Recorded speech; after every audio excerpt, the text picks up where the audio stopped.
Jean-Pierre Rosemonde. Actuellement, je suis élève aide-soignante. Alors, je choisis la profession d'aide-soignante parce qu'avant, j'étais infirmière haïtienne. Quand je suis arrivée en France, le diplôme haïtien n'est pas reconnu. Avec mon diplôme, j'ai pu faire une courte expérience dans une maison de retraite. Et depuis, je n'ai plus envie de quitter le milieu médical français.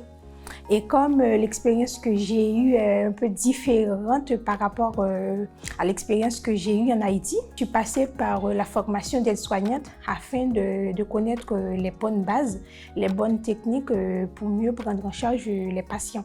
Pour ma part, pour s'engager dans le métier d'aide-soignant, il faut être empathique. L'empathie, c'est une qualité que tous les soignants devraient avoir. Si je veux expliquer l'empathie, je vais dire que l'empathie, c'est la capacité de comprendre la personne soignée. C'est la capacité de se mettre à la place de la personne sans pour autant vivre ce que la personne vit. Il y a d'autres qualités comme l'écoute.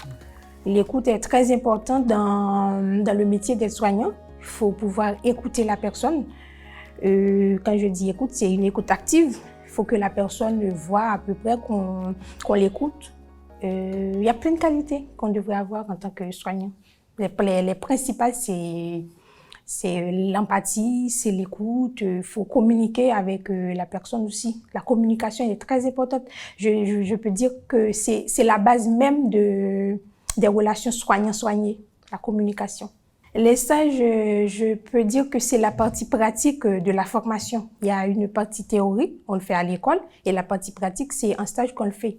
Alors, la façon dont on voit la personne quand on est en cours, théoriquement, c'est pas cette façon qu'on va voir la personne quand on est en stage, quand on est en pratique.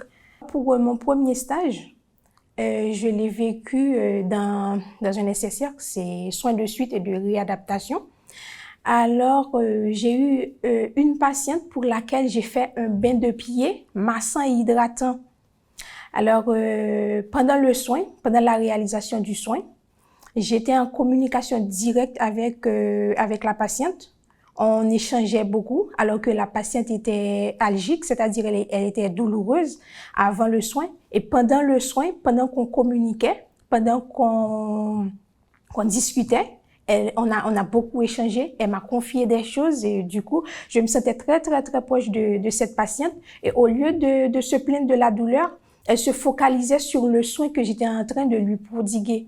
Et du coup, pour moi, c'est une réussite. Elle ne se plaignait plus de la douleur. Elle se focalisait sur la communication qu'on a eue ensemble, sur les échanges qu'on a eus. Et du coup, elle a mis un peu de côté la douleur. J'ai senti que c'était réussi parce que c'était mon premier stage dans un milieu hospitalier français.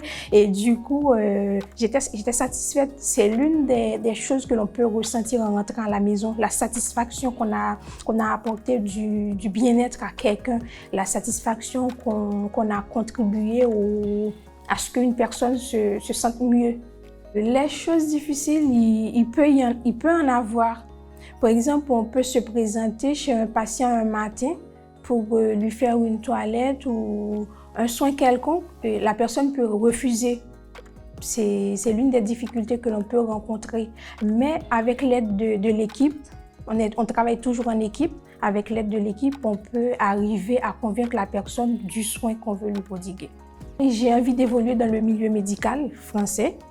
Comme j'étais infirmière avant, j'aurais aimé l'être ici.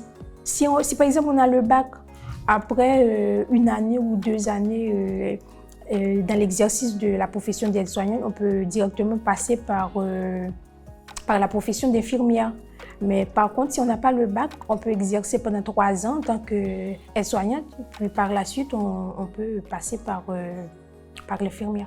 Pour finir, j'aurais aimé dire à ceux qui travaillent par exemple dans les maisons de retraite comme auxiliaires de vie, mais qui n'ont pas forcément un diplôme, je voudrais leur dire que c'est mieux de passer par la formation d'aide-soignante. Parce qu'avant, on voit la personne d'une façon et après la formation, on la voit d'une autre façon. Et du coup, avec la formation d'aide-soignante, c'est plus facile de prendre en charge une personne et le champ est plus ouvert. Avec La formation d'auxiliaire de vie, on peut travailler que dans les maisons de retraite, tandis qu'avec la formation d'aide-soignante, on peut travailler non seulement dans les maisons de retraite, mais aussi dans les milieux hospitaliers. J'ai envie de dire aux jeunes, à ceux qui ont le diplôme d'auxiliaire de vie, de faire la formation d'aide-soignante pour mieux prendre en charge les patients. Merci.